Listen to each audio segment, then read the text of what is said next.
First order is adoption of the agenda. So it's no additions are on our side, Mr. Chair. Okay, thank you. Need someone to. Jen? I move the agenda be adopted as presented. Thank you. Call the question. That's carried unanimously. Danny, you're with us, sir? Yes, I am. Okay, Can you thank hear me okay? Yeah, you betcha. Thank you. That's carried unanimously. Thank you. Next thing, the minutes from the last regular council meeting. Mr. Chair, I reviewed them. I can move them to be adopted as presented. Okay, thanks, Dan. Call the question. Carried unanimously. Thank you. 3.2, minutes from the operating budget. Shirley. I move that the minutes of November 12th operating budget council meeting be adopted as presented. Thank you. Call the question.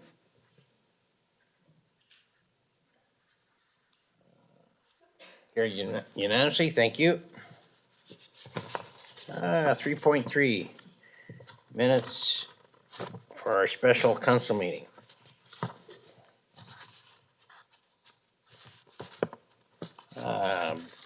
Blaine? I adopted the minutes from our November 14th special council meeting be adopted as read. Okay, thank you. Call the question.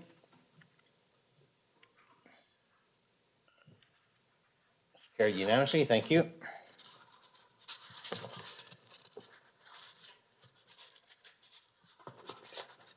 Carrie. Yeah. Good morning, Mr. Chair and Council. I think Council's pretty well up to date on how we're at with the Central Peace Regional Water Project. We did hear back, as we mentioned during the capital budget meeting yesterday, on the municipal contribution percentages for the plant location and the reservoirs at 85%, and they did provide us a percentage on the tie-ins for Wilkingsburg River and Rycroft. Potentially that could be 75%, but there might be some options there for us to have that changed a bit. So we'll be working on that coming up in the future to make sure we maybe can tweak that 75 up when we ever get there, as far as grant funding.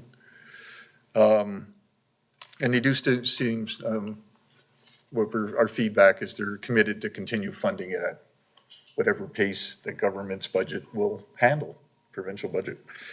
Of course, you've met with Canadian Fiber Optics a few times now. We'll see where that project's going. I did have an environmental appeal board hearing last Friday, on the 14th, sorry.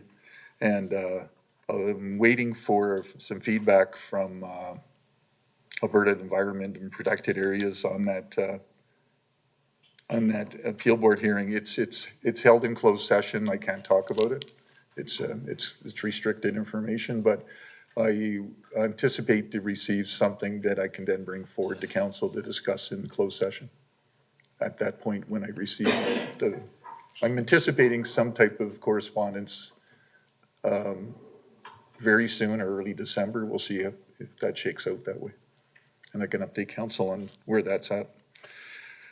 Other than that, there's a lot coming up still on our agendas coming up. We still got we got some Christmas events coming up. We've got another council meeting, G5 meeting. I got a couple of clinic meetings coming up next week, and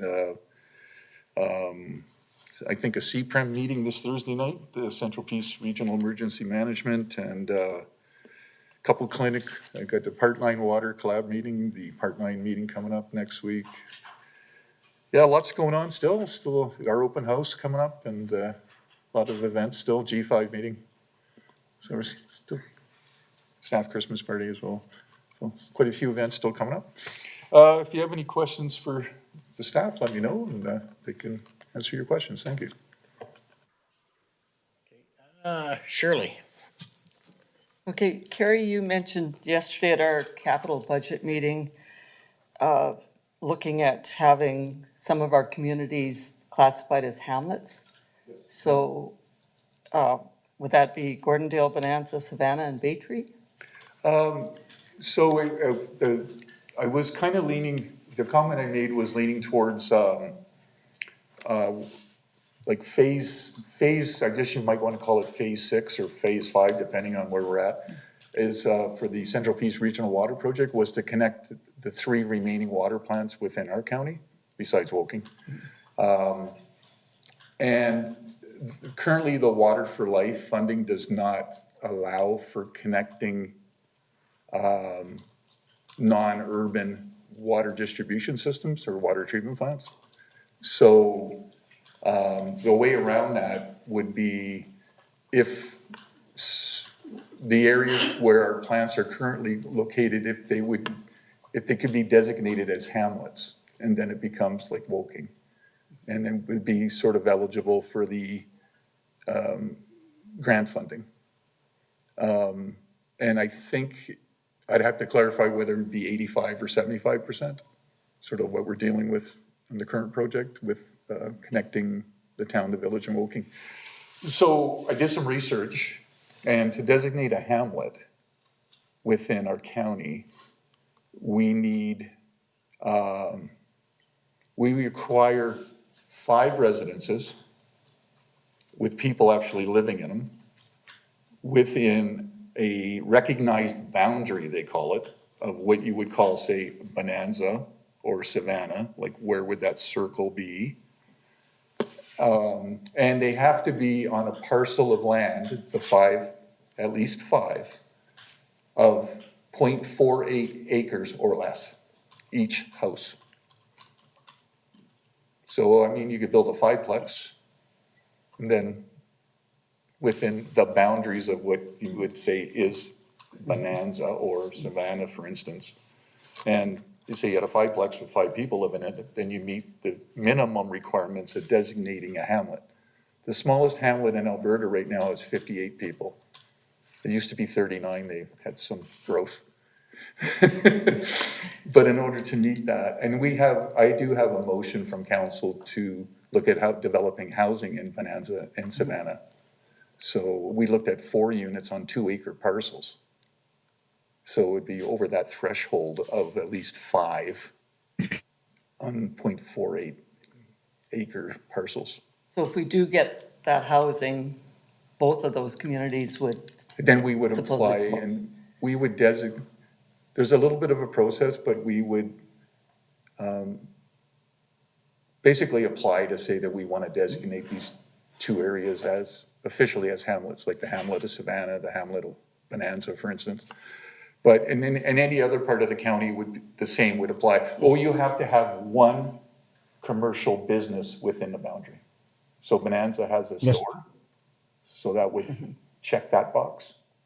But Savannah used to have the store, so you need 1 commercial business within that boundary you defined as the hamlet boundary.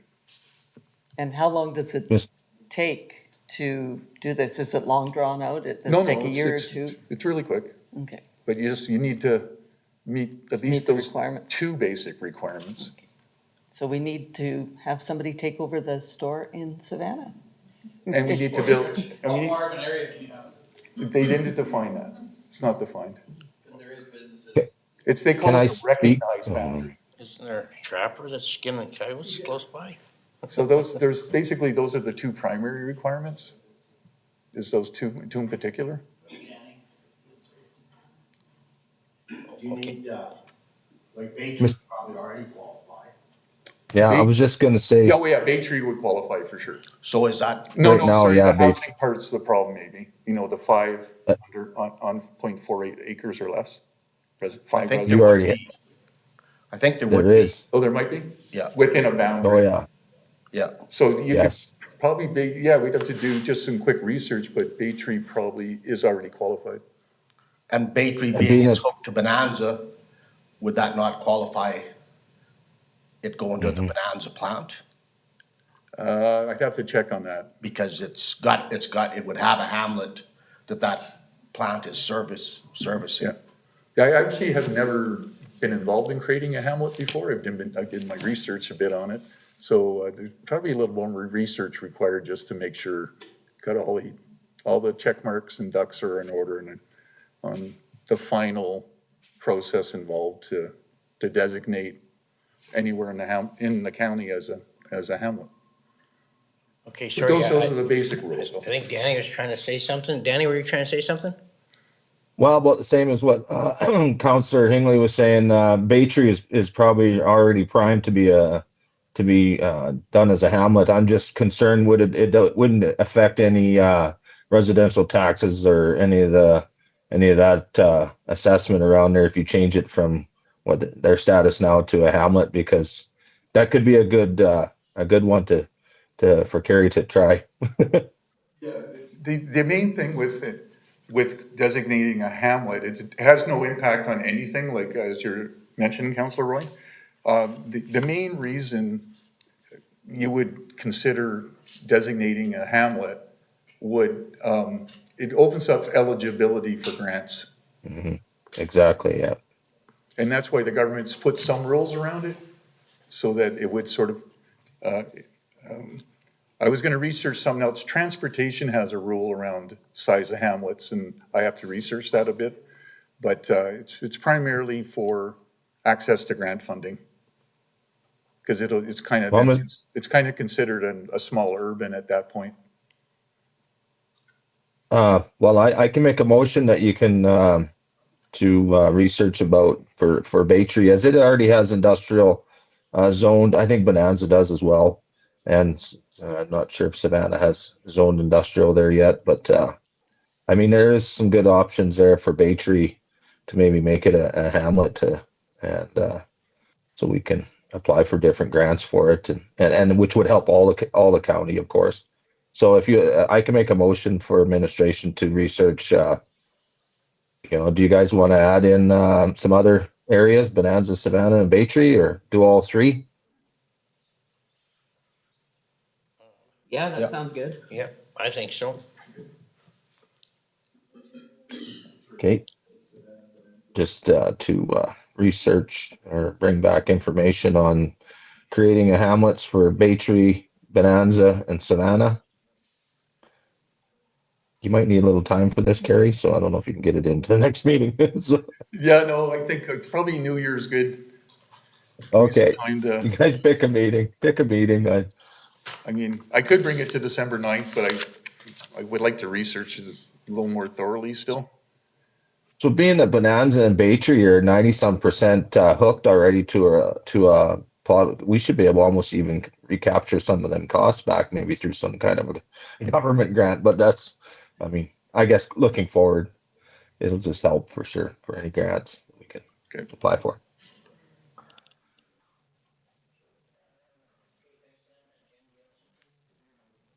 Yeah, I was just wondering, so as it sits, Savannah and Bonanza, they don't have the people in the correct area kind of thing, like not small enough lots to I'm fit in? not currently that I'm aware of, like you would have, so if you draw a boundary, say around Bonanza, for instance, and is there 5 residences within that boundary that people are living in, that the lot size is half an acre? Or do you have to make that boundary? Like, if you get too big, then they're gonna kind of, you're stretching it. Yeah. How far, like if you included, let's say up to the Bay Tree Park, just past that as a north boundary, and then to the south, maybe just a little about the same distance. Yeah. You should have that for sure at Bay Tree for people with Yeah, I think you can look to Small acre. Birch Hills County, they got Eaglesham, Wanham, Tangent, sort of Yeah. think about those guys, they're hamlets, right? Watino, is it not Watino, the one on the end? Bring in the Bay Tree Park in too, if you can make sure it's inside its boundaries, it opens up grants for that kind of, East of that, for any future stuff as that, so. Latino. Yeah, Latino, yeah. But I mean, Yeah, so Latino. those give you kind of a concept where I don't know where the boundaries are around those particular hamlets, how far they reach out. But that's sort of a general idea of a hamlet. There'd be 4 residents in Bonanza that's right, tight into Bonanza. Oh, yeah. So, you know, I mean, you do have a motion for me to still look into developing some housing. And like I said, one fiveplex, you'd have 5 people, you know, within that half-acre size limit thing. Well, and at Bay Tree, you already have some future lots for housing too, along the north stretch up to the park Yeah. that was subdivided. Mhm. Nothing's popped up there yet, but I think it'd be might challenging. help. Yeah, even here at the county office, the same rules would apply, but we'd still need a commercial business of some kind within the boundaries of the Casitchuan hamlet, so to speak, or. All right, I think, and if no more discussion, we'll just have to vote on this. Okay. Call the question.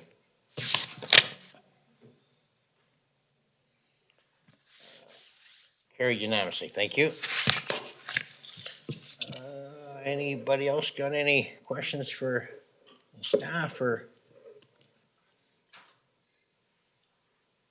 Okay, I just got one thing for Ron, I just want to clarify what we talked about yesterday about that one bridge file that's by Gorndale, which way the waters run there, if it's going east or west.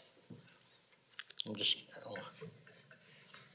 Good that's the morning. one on Range Road, is it 105 or Yeah, that one just, bridge file that's, just past Gordondale. pardon me? Yeah, This application. yeah, Range Road 105, bridge file 72957, so, Mr. Chair? yeah, go ahead, Dan. Yeah, Ron, I'm gonna correct you a little bit. That water flows from up in the hills and comes and goes, that's the Henderson Creek. So that's actually heading from south to north in some ways, southeast to southwest when you're or to northwest when you're crossing it. So that actually heads and ends up at the Poo Scoopy. So it's got to be flowing that way. Okay, yeah, and then, yeah, with Range Road 105, the culvert crosses that road and the water runs towards the right, which is to the west, so, but yesterday, maybe I misunderstood, I thought you told me it was going the other way. Yeah, so like Councillor Roy said, it does turn north and south there, right on that corner, so it's hard to go east-west or north-south, right, because we just turn the corner. But it comes from the hills going, I guess if you're driving to the south, right? If you're going south, it should be going to your left-hand side, right? Because you do that corner, so the water will be flowing to your left. So The I don't know. left-hand side would be going to the east, but the water's running to the west. No, it'd be moving right. If you're coming from the hall and you're going down there, the water would be flowing to your right.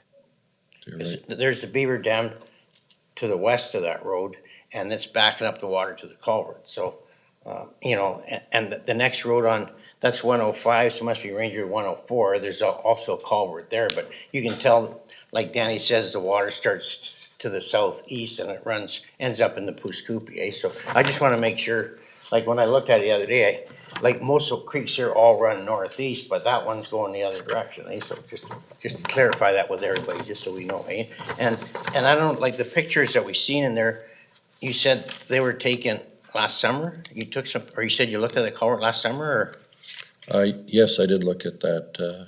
Okay, because I know like with the Beaver Dam, looks like it's been there for quite some time, and the Beaver Dam's there now, but I don't know, I just got that picture off Google Earth this morning, but, and I don't know, is there any chance of getting that Beaver Dam removed? Or I know we have a guy to do that kind of stuff, or is that something we can look at, or? I think maybe that might be a question for Catherine or. He's our beaver dam person.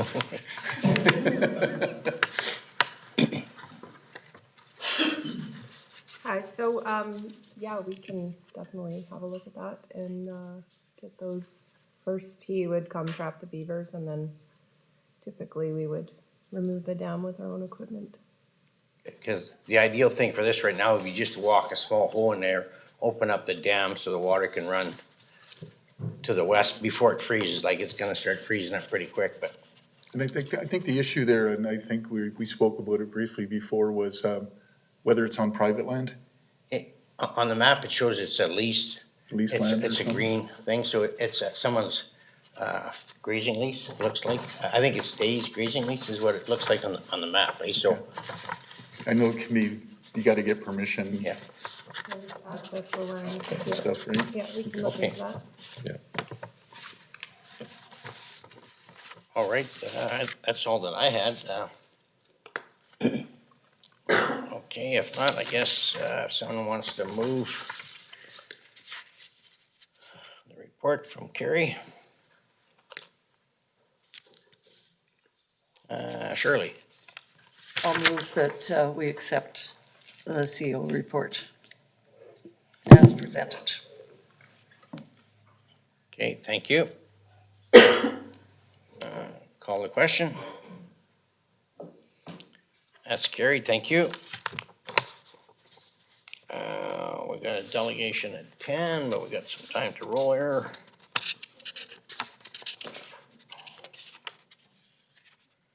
Okay, 7.1 carry. Okay. Thank you, Mr. Chair, and Mr. Daly to present. Good morning.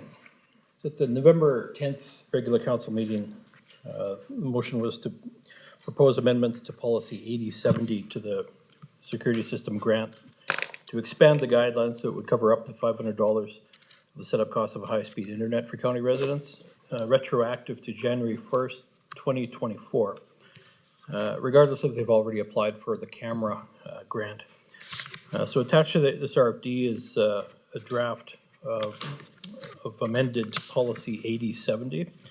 Now, I didn't want to have multiple versions of that, so I've drafted that with some assumptions, and that the grant will apply to high-speed broadband internet, which is a defined term. That's the 50 megabit per second download and 10 megabit per second upload speed, as per the CRTC.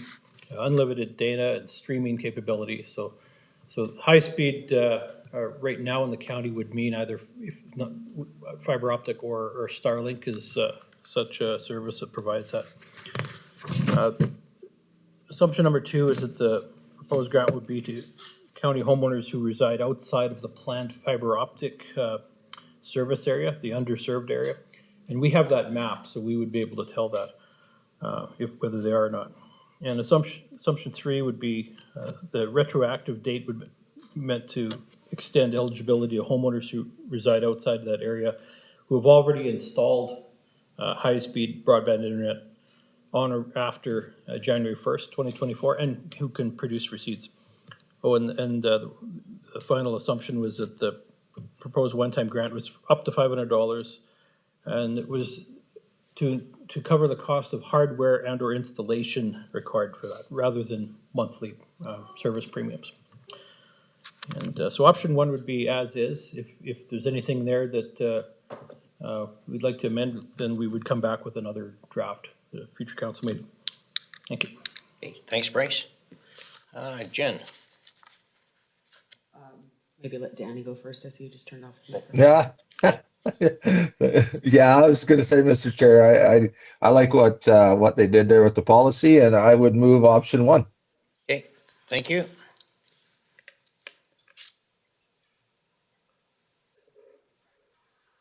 All right, call the question.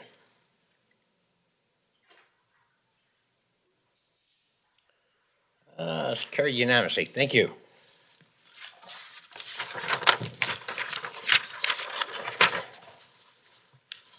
Seven point 2.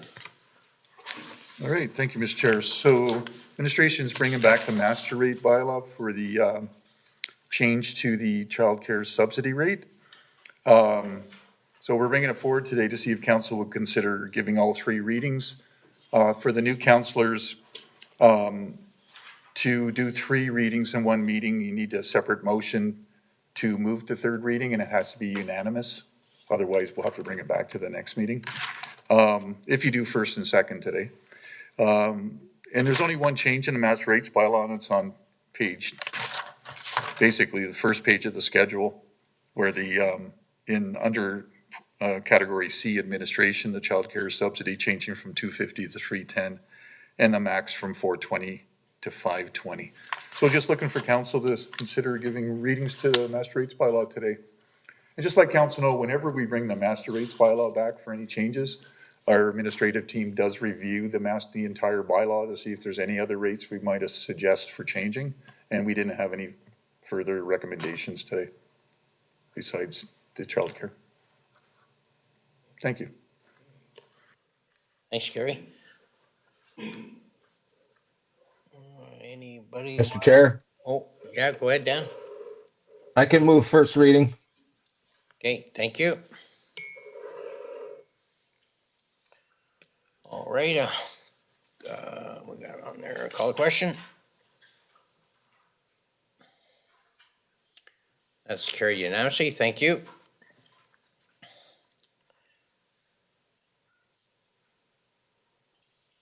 Shirley, I'll move second reading.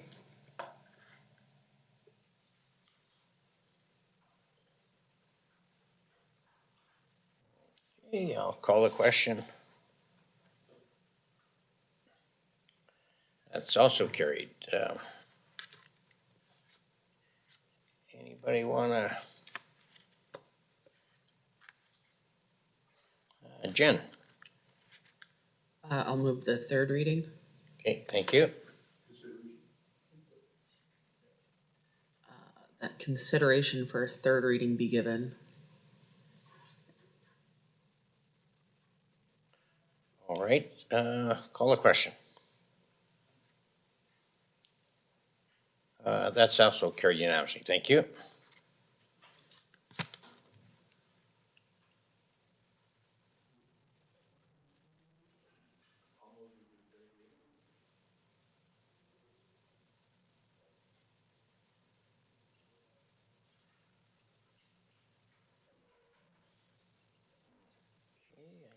Good, call the question.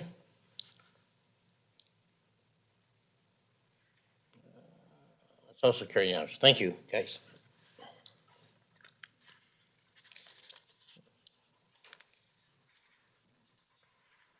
7.3. Thank you, Mr. Chair. Mr. Plansky will present. Thank you. So at the last council meeting, council approved the speed zones on the new paved roads.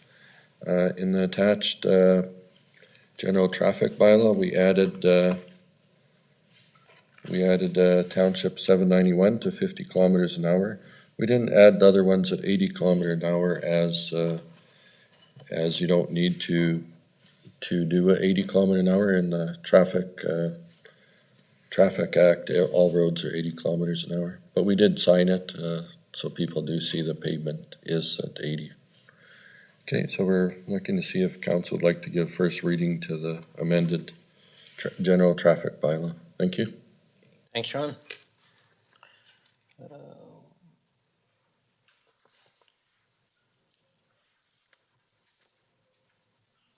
Blaine. Motion for the first reading for bylaw 46-2025. Thank you.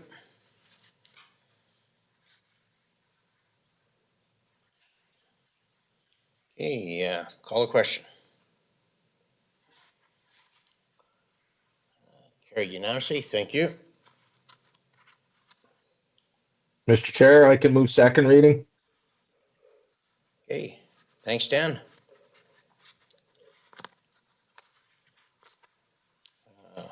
Call the question. Carried unanimously, thank you. Shirley. I'll move consideration for third reading. Thanks, Shirley. Call the question. Carries unanimously, thank you.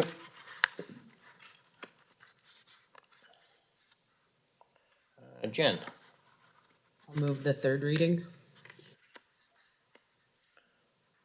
right.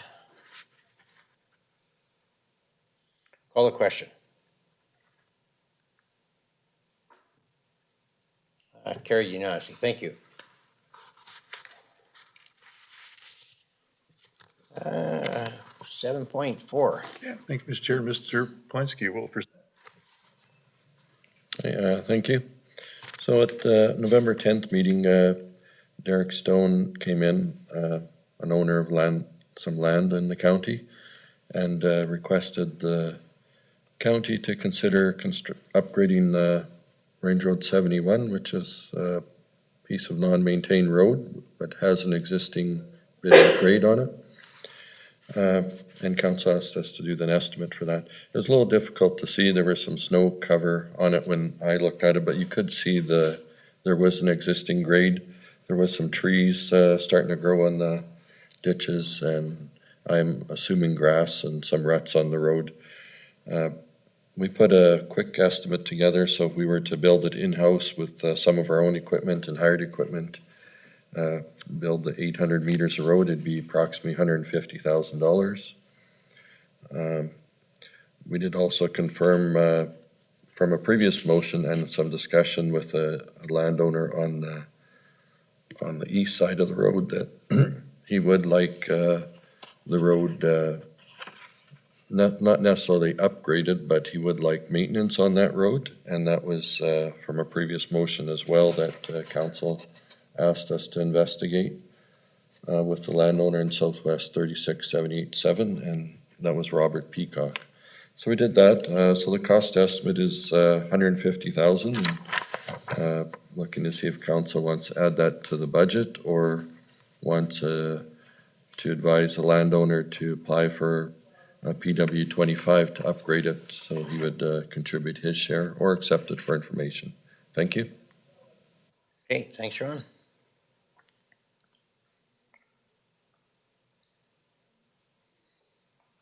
Any thoughts there from anyone? Mr. Chair, Yeah, go ahead, Dan. this stretch of road is actually on, I've been looking at this. Ron is on our right of way, so wouldn't hurt to, yeah, I'm kind of tossed between option 1 and option 2, but I can't see why we couldn't, if it is on our right of way, we couldn't extend that road ourselves for the cost and doing it in-house. So I'll move option 1. Okay, thanks, Dan.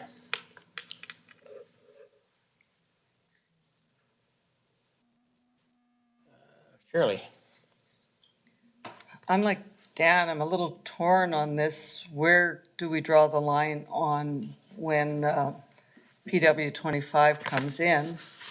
I mean, I would go with option 1, basically because of Range Road 85. The county did go in and build that road at no cost.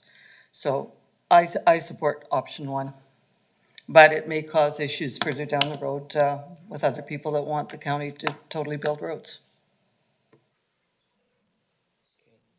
Yeah, I kind of agree with Shirley, like, we gotta sort of set an example here, but if we do it for one guy, then you say, well, you did it there, so, you know, like, even the PW 25, it's not like they're ready to bill yet, they could definitely have it in place, and they just need to secure the money, it's not like they have to put the money out, correct, Ron, or?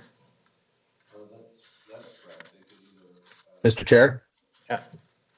Yeah, go ahead. I'll just add just one comment. I mean, being that this road extending it or put us paying it, it's not just benefiting this gentleman that's asking for it. Sounds like it's also going to benefit another ratepayer as well. So it's benefiting a couple. It's not like it's just going to be a lone road for him to get into access, and the other side's all Crown or Bush of that nature. That's not owned by somebody else. So it's kind of benefiting a couple different ratepayers in the end. So thanks. Okay, thank you. Go ahead, Ron. Yeah, so to answer your question, the PW 25, they put in their 25%, or they get a bank letter saying they have that money secured. So either way, and then they do get it back in 3 years if they got a house, or 5 years if they keep their land. Cause I'm sure they're gonna build a house, but we decided to build that road, and the guy decides, for just some crazy reason, his marriage breaks up and nothing happens, and then we have a road built there. And the next door guy, all he really wanted was a grader to go down there, so we just spent $150,000 but I don't think it's gonna happen, but I mean, I'm just, okay. So, yeah, I'm good with this. Okay, call the question.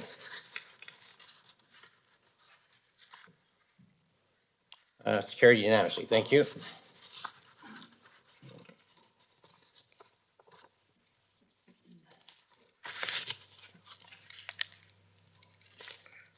Moving on to new business, 8.1. Yeah, thank you, Mr. Chair. Mr. Flinski will present. Hey, thank you. Kelt Exploration is looking for a variance request to place a pipeline across our surveyed road allowance. It's undeveloped at an angle on Range Road 133. This is up in the Gundy area. There's probably a good chance we'll never build a road over there, but that is in our PW 34 that they need a variance if they want to put a pipeline on an angle. So we're looking if council would like to provide that variance or accept it for information and ask them to put it at 90 degrees. Thank you. Okay, thanks, Ron. Mr. Chair, I can move this one. Okay, I just think I had Lance here first, or Lance. Oh, okay, never mind that. Sure, sounds good. Okay, Lance should. Okay, sorry, Dan. Yeah, I'll move option, imagines option one. Option one. Yeah, I think Lance got that one, but we got it covered, thank you. Oh, never mind. Let Lance have it. Oh, Okay, call the question.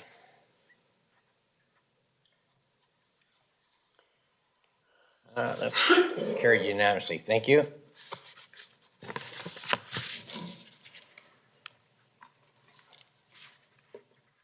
Eight point two. Yeah, thank you, Mr. Chair. Mr. Friesen will present. Good morning.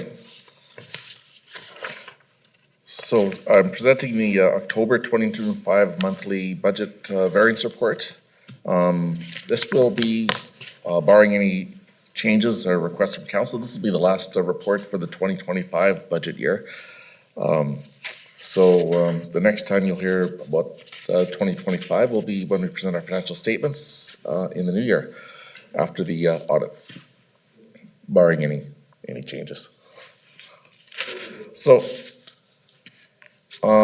talk about revenues first of all. Revenues are in good shape. A few items are over or exceeding the budgeted revenues. The biggest one obviously is the DRP revenue, which I mentioned previously. That's under miscellaneous revenue. We've talked about a lot of these items previously. So total revenues for the year to date are sitting at $66,233,000.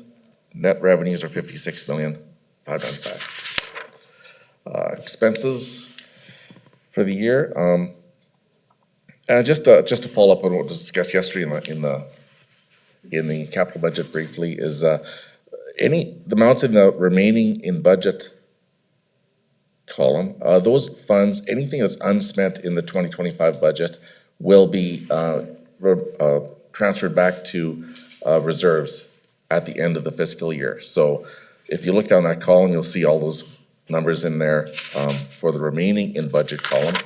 Those will be transferred back. Now, bear in mind though, those numbers that you see there, there's a lot of entries waiting for the end of the year that'll happen at the year-end audit. So there's a lot of changes coming yet, but just so everyone's aware, that's how the process typically flows. Nothing else really stands out for expenses that are exceeding budget of any significance. Total expenses for the year to date are sitting at $31,156,000. and the net operating expenses being 24 million and 88,000.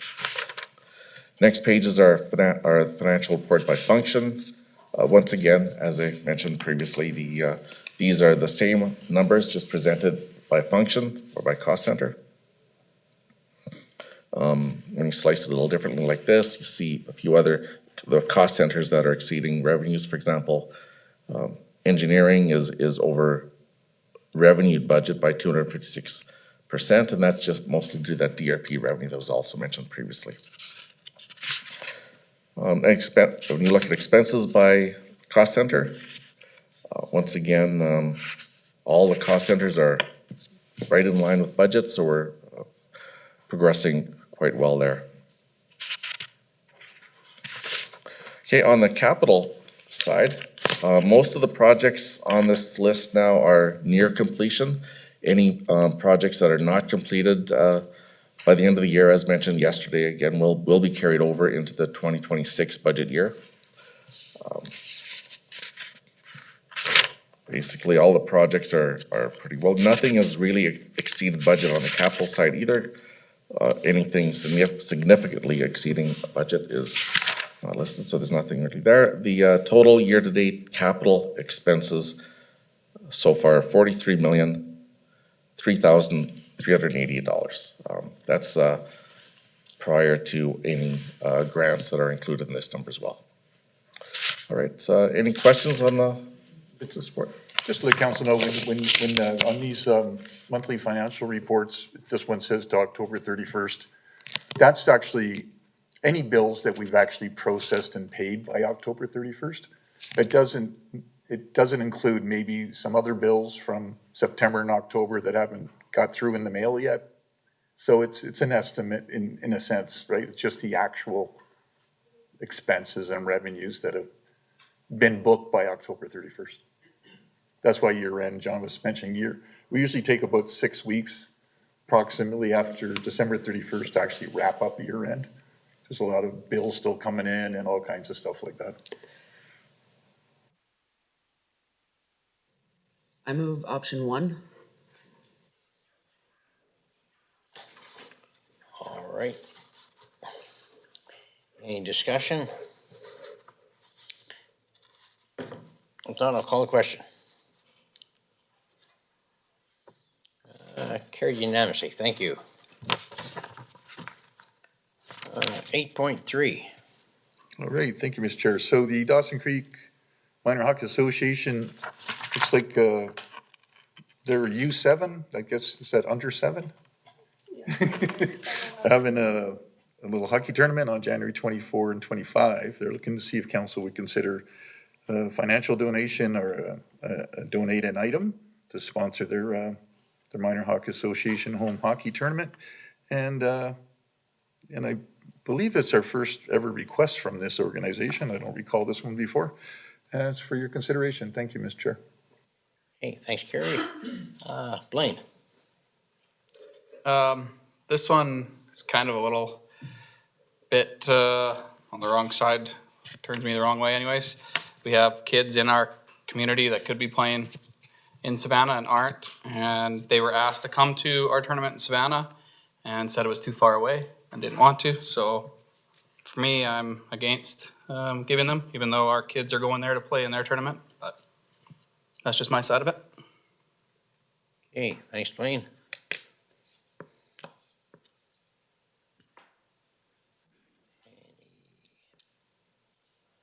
Lance.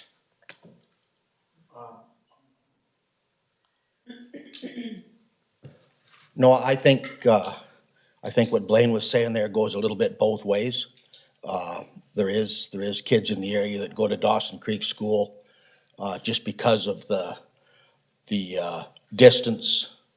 They are closer to Dawson, and another thing is after school curricula that some of the kids go to Dawson for that reason. They just can't get from Savannah to Dawson Creek and do whatever it is, swimming or ballet or dancing or whatever. So I think to give Dawson Creek minor hockey a token amount would, I mean, it's it's been our hometown, our home city forever, so I think we should give them I mean, it's not a big amount, I don't imagine, so I think we should stay on good terms with them. Mr. Chair? Go ahead, Dan. Yeah, I agree with Councillor Hingley. We shouldn't just. I'm not sure if a monetary value would be good. There's some time that maybe Monica could put together, come up with something, Saddle Hills logo, something enough for all the young kids, something maybe lying around safety and sports or something of that nature. I don't know. We could be creative, and I'd rather see that maybe for them for their goodie bag, their swag bag. So I guess I could say I don't know how we should word this one. Just what we got there. Would you guys just need a number for like a swag bag cost? Like if you're gonna get something with the Saddle Hills logo, if that's the case, we could maybe just put $1,000 in there Yeah, we have, for option one. okay. Yeah, we do have a policy that allows communications to donate up to a specific $1,000 branded swag. So we could utilize that policy up to $1,000 in basic Saddle Hill swag, right? Could be like something like skate protectors or like skate bag or something of that nature. Be creative. That's all I'm saying. I'm pretty sure Monica can do a good job of that. So Hey, thanks, Dan. I think instead of an Anything item, else it there, would Lance, be, or you're good? No, I'm good with $1,000 for sure. Okay, swag. okay, thank you. Someone's, yeah, donates. All right, I think that's fine. I know it's not in our area, but, we put a lot of money into the Savannah Rexplex lately, so it's all good. Okay, thanks, Dan, and Lance, call the question. That's carried, thank you. Okay, we'll maybe do one more, then take a few minute break before our delegation, if that works. 8.5, 8.4. Yeah. Okay, thank you, Mr. Chair. So this is kind of an annual request from the Benaz School. They're having their grades 7 and 8. They always go on a class trip around Alberta. So they're looking at having an annual Christmas banquet. Last year we sponsored them $2,000 towards their banquet dinner. And I'm just seeing if council wants to consider doing that again. Thank you, Mr. Chair. Okay, thanks, Kerry. Blaine. I'll make a motion for option one with $2,000. Okay, thank you. Any discussion? I'm gonna call the question.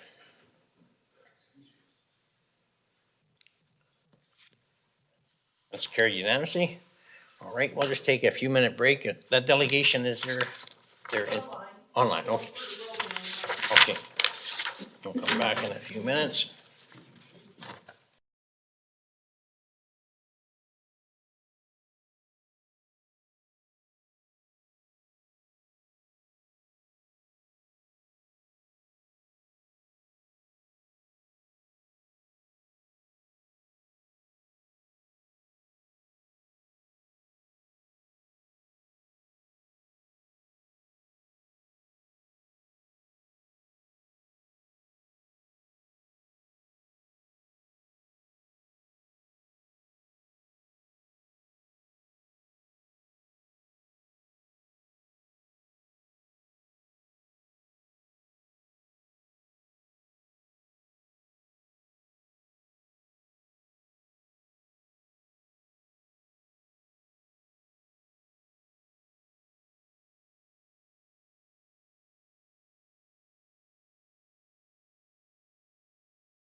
Mr. Chair, the delegation is having challenges on their end. Yeah. So we're just trying to sort that out. If you want to move on for a minute, we could, till they figure it out.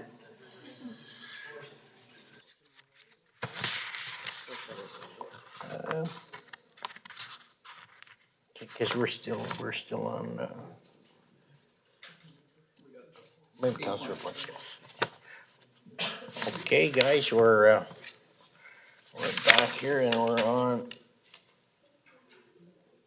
8.5. Gary? All right, thank you, Mr. Chair. So we received a request from the Central Peace Health Center physicians and their medical officer manager to see if the council would like to meet with the physicians. They typically meet Wednesdays at 4:30 for their own physician meetings. I've actually attended these before. So they're wondering if that might work for council, if pick a Wednesday sometime in your calendars. Or we can suggest, an earlier time or an alternate date that may be workable.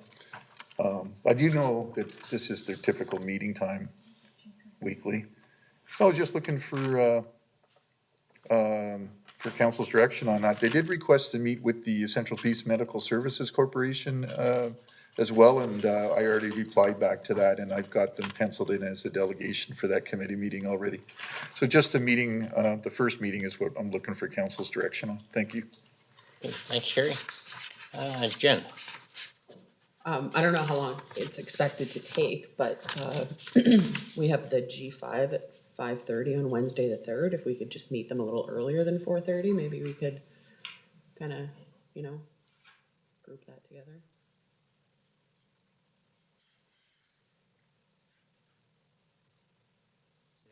In that direction anyhow, so.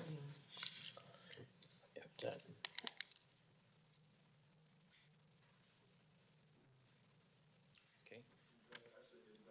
They like to meet at the actual clinic. There's a boardroom in there. And then the G5's at Centennial Hall. Yeah. At 5:30, yeah. But if we can meet them a little earlier or whatever, that's all good. I can suggest that if, Okay, to them okay. for December 3rd. Yeah, do you have any idea how long it's kind of going to take?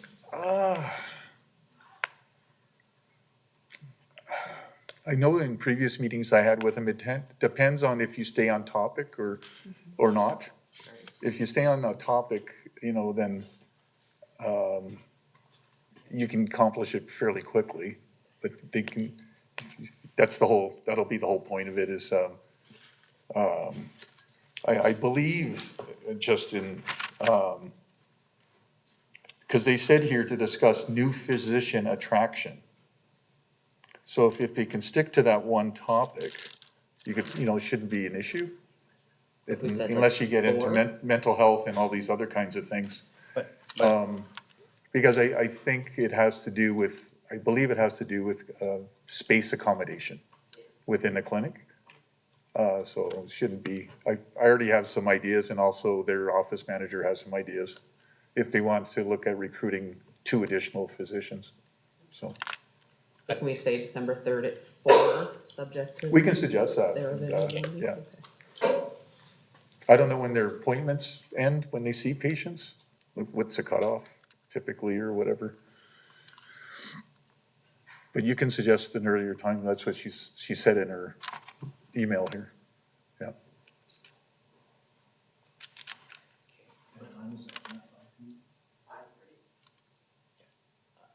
Shirley, you had a question or? Like, I agree with having it just before the G5 meeting, but if that doesn't work for them, and I know it's very short notice, but tomorrow is Wednesday, the 26th, if it should go, might be something that it'll take longer than that hour. Just an alternate date suggestion, does that work for anyone? I wouldn't be available till later. I got something happening to a couple days. My Wednesdays, look there now, but.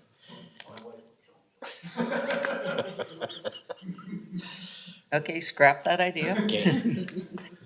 Okay, so we got something on the screen there, so I think that, I think Jen did. Yeah, I will. Yeah.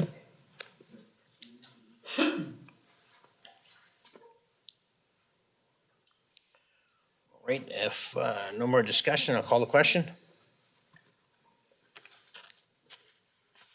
Carried unanimously, thank you.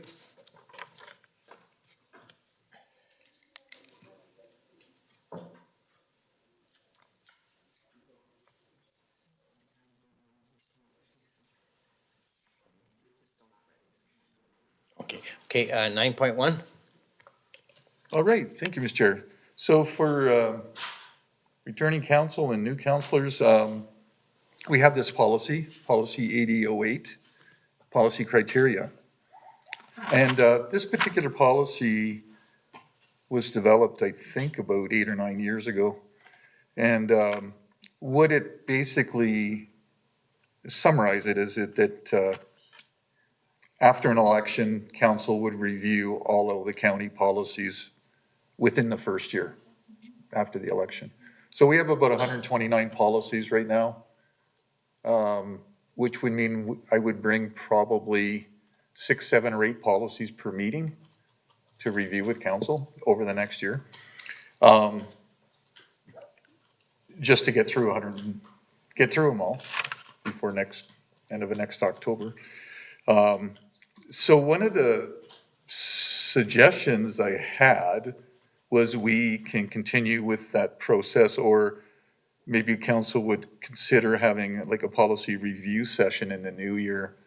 And I could I have a binder in my office with all the policies in it, just for quick access for my purposes. I could prepare a binder for everybody. We could sit down for a full day session or 2 half-day sessions, whatever it might take, to review them and see if there's any interest from council to make changes to any of them. And then we would bring them forward based after some discussions at that session. We could do it that way. Because what we would typically do is bring a batch of 7 or 8 or 9 to a particular meeting. We would say, okay, of these 8 or 9 policies, as administration, we're not recommending any changes to any of them. However, maybe this one, we would recommend maybe tweaking this in this particular one. And then, of course, council could suggest making changes to any of them. And then that would be every meeting until we got through them all. So it's just an option that I suggested in the RFD if you wanted to consider that other. In this particular section of the council procedural bylaw, section 9, was created to review the policies. Jen, I move option 2.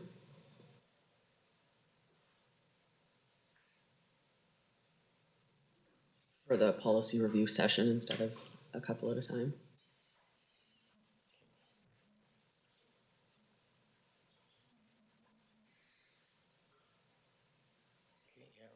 I like that idea. Any other comments or Lance? That's reviewing, like, we each get a binder, get to look it over, and then reviewing it all in one meeting? Yeah, okay. Or just I'm not sure how long it'll take. You might require another day or what have you. But I can provide you the binders ahead of time. And there's a summary listing of all the policies. Look, it looks like this. It lists all the policies on 3 pages. And then there's actually all the individual policies. And they do fit in a binder. So you can scan through them ahead of time. We can meet and sort of flip page by page and see if there's any interest in changing any of them or. Right, sounds good. So motion there, call the question. Carried unanimously, thank you. Okay, council reports. Let's see here, who we pick on first? Danny. Yeah, there you go. Good pick. Anyways, just a few things. One, the RMA, attended the RMA since our last meeting, and nice to see some old faces and meet some new faces, and lots of was good. When I got back from there, I did the library board meeting. My first attending of that, and I chatted with the group about the board there, the trustees, in regards to the tabled motion we had back in October. So they're all good. They like the way the between the Saddle Hills County and the Saddle Hills Library Board, the agreement. So feel free, administration, to bring that back at the next meeting and for us to make a decision on it. One other thing came out of that too was, and I said I would bring it to this meeting, was Savannah Library Board, but they're kind of looking for some iPads. So I don't know. I mentioned that usually we have some old ones that we kind of put up for auction, but don't know if we have any available.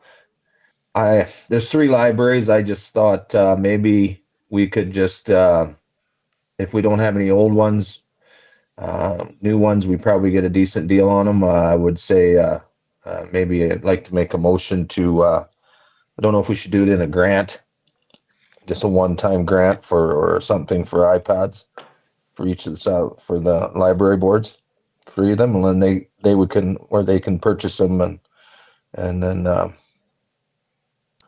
decide where they want to have them. What's your thoughts, Carrie? How could I do this?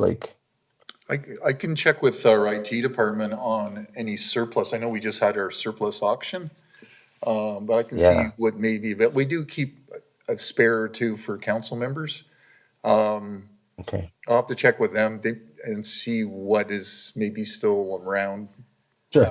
after that. Okay, so maybe my motion will read more just council investigate surplus of iPads to be able to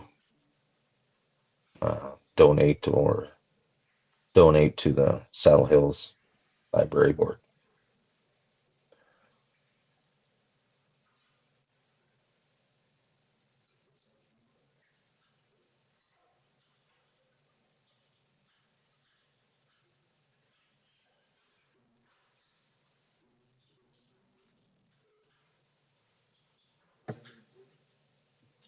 Chair, that's good.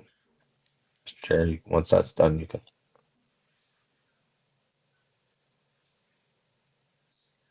And that's about it for me. Okay, thanks, Dan.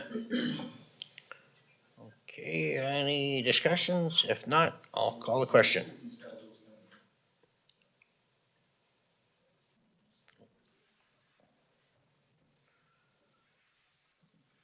Carried unanimously, thank you. Blaine, what's happening on your end?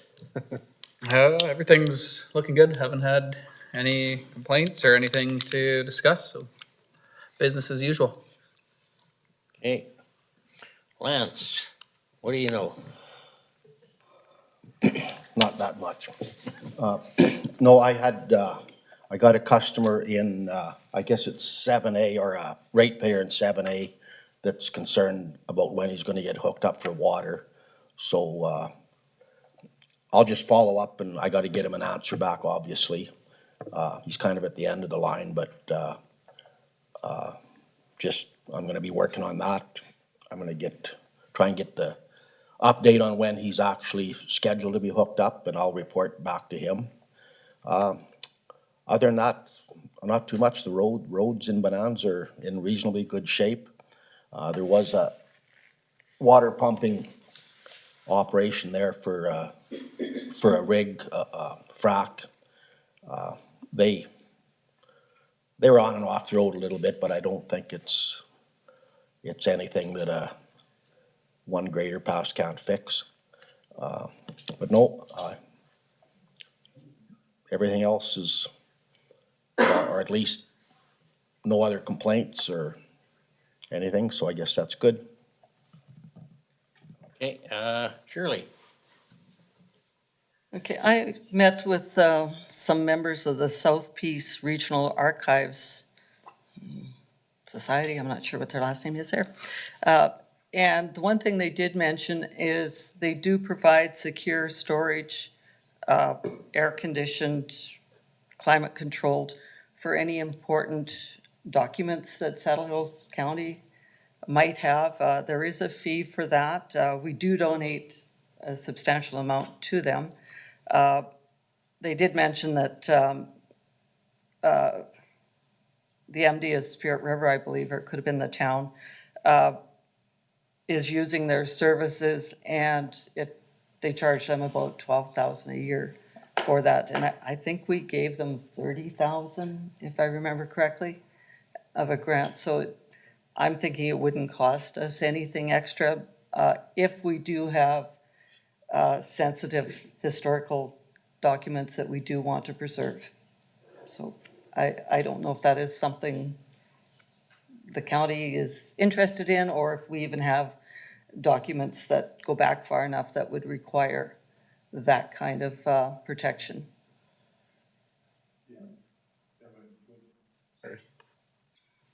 Well, we can look into that for sure, to see if that's an opportunity. Okay, do I need to make a motion on that then? Sure, yeah, Okay. that'd be fun.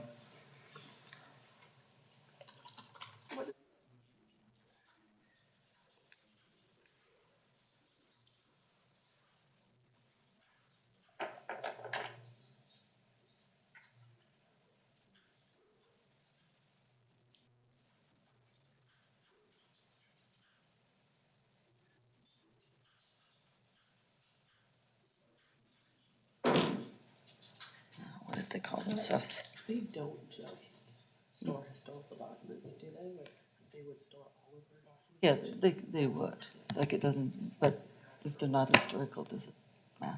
I don't know. I mean, we have our own. Yeah, yeah. But historical means history, so, I mean, it could be recent too. Yeah. Yeah, yeah. Right, we got a, Mr. Chair, oh, go ahead, Dan. once everybody's done, I did have one more topic, just a small topic to discuss Okay, I'll get to you just after this one more. at the end there. Okay. Okay, I'll call the question. Just, should it be historical or important documents? Is there a difference? Is historical older documents, or can it be recent?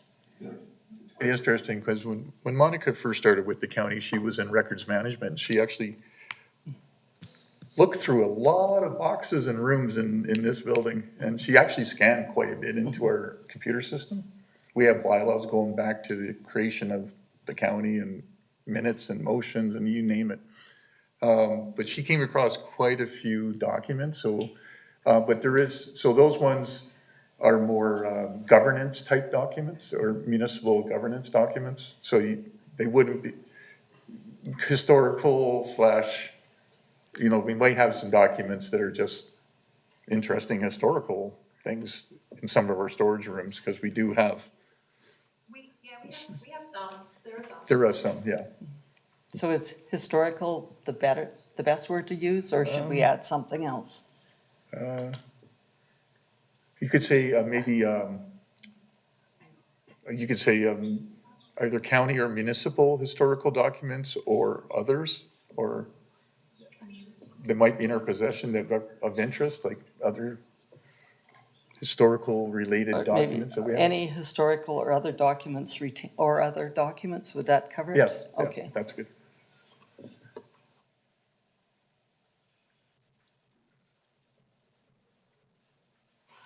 I looked at some of the old ones, and it's interesting reading motions from 1995. Oh. Stuff that we used to go on back then.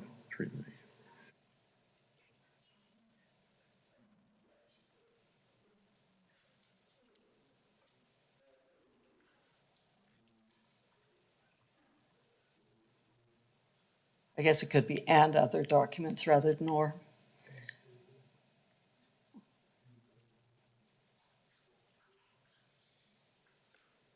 Okay, that looks good. Okay. All right, thank you. Okay, we got a motion there. Call the question. All in favor?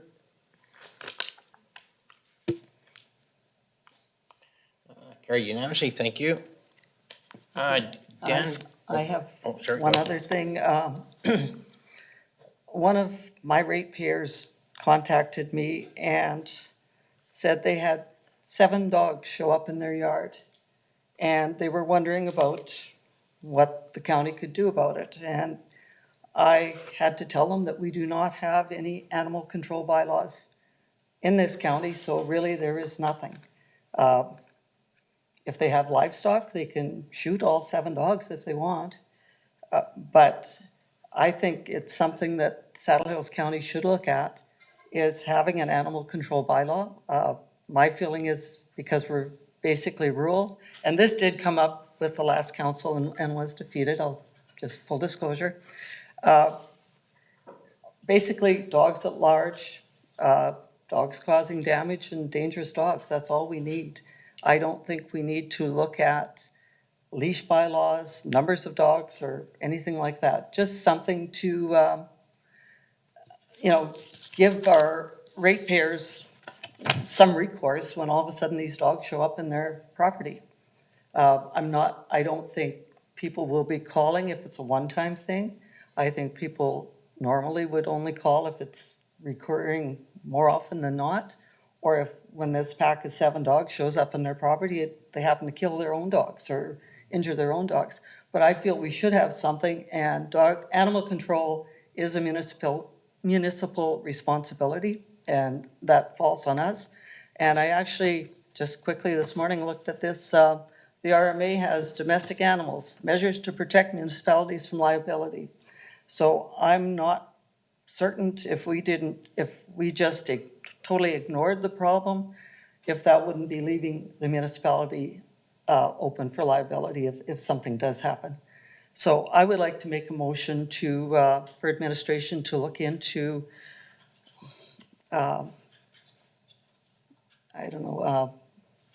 developing or creating animal control bylaw. And that's okay for that, but I do have one other comment after that.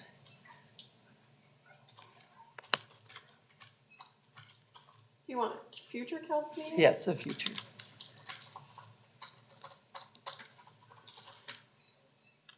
Is there any more you want to say in there? Or? Well, just one other little comment on that one, but that is the motion. When it came up last time, basically administration looked at the county of Grand Prairie for their bylaw, and that had so many things in there that I don't feel are relevant to Saddle Hills County. Like, we're very rural, and like normally we look after our own issues when it comes to that, but there are situations where I think a bylaw would be helpful. So instead of looking at administration looking at areas that have high populations, towns, all kinds of things like that, look at ones that are more rural and are looking at just the basic, just something there for the people. So if they do have the issues, there's something to fall back on. And I mean, the last time, like, we do have the one in Woking, and that's fine. That can stay totally separate. That is a community where, yes, you can have leashes and number of dogs, but I'm talking about outside the county, outside the hamlet of Woking, just so there is something for the rest of us. Councillor Klatt, you mentioned a couple of control ideas at the beginning, did you? Well, I'm just looking at dogs at large, running at large. Okay. Possibly dogs that cause damage. And to just sort of be able to trap them or do. Yes, there's all whatever. kinds of different things. And I'm certainly willing to go through and do a whole whack of research on it myself. Okay. And come back with things. I don't think there's any municipality out there that has exactly what I'm looking at, but pieces from both. Okay. And dangerous dogs too. Okay. Just something in there that's very basic for a rural community. Okay.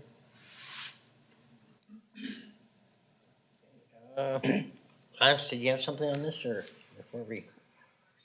Well, I think it's kind of opening up a can of worms. We've lived without an animal, whatever. I mean, there is rules. There's neighbors have rules. For the county to start getting into where somebody calls us and says, "Hey, this dog come into my yard," and the county sends somebody out to shoot the dog or, I mean, I think people have taken care of this forever. I think it's something that we shouldn't get into, like 7 dogs come into your yard. I mean, figure it out. Whose dogs are they? Take care of it yourself. And if you phone people and they won't take care of their dogs or whatever, then I've taken neighbors' dogs to the SPCA that bother me and take care of it myself. And you know, and if they're endangered, if they're killing my animals or whatever, or fighting with my dog, if the neighbors won't take care of them, then the dog has to go. Either you shoot it, or like I've never shot a dog. I never would shoot a dog, but I'd capture it and take it to the SPCA, and then the people, if they really want to take care of their dog, they got to pay a big fine to get it out of the SPCA. But I don't know.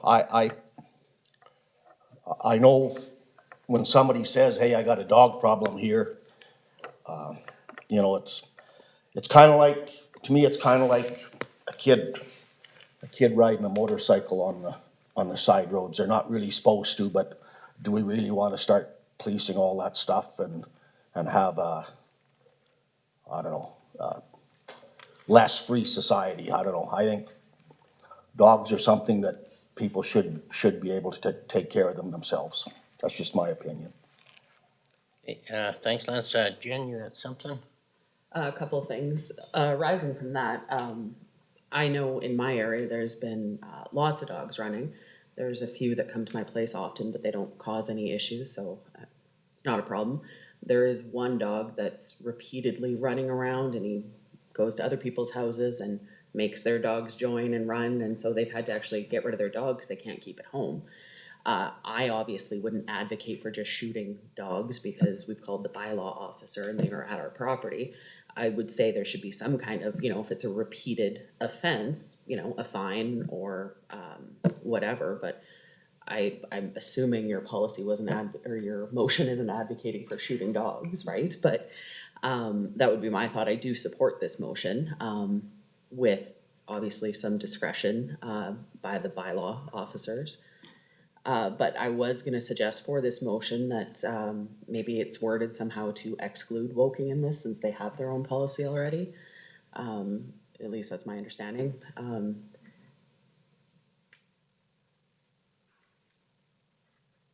That's all I have. Just So we can make an amendment to this thing, or what do you, what? yeah, I'd suggest a friendly amendment. I don't know. A rural animal control bylaw excluding Woking.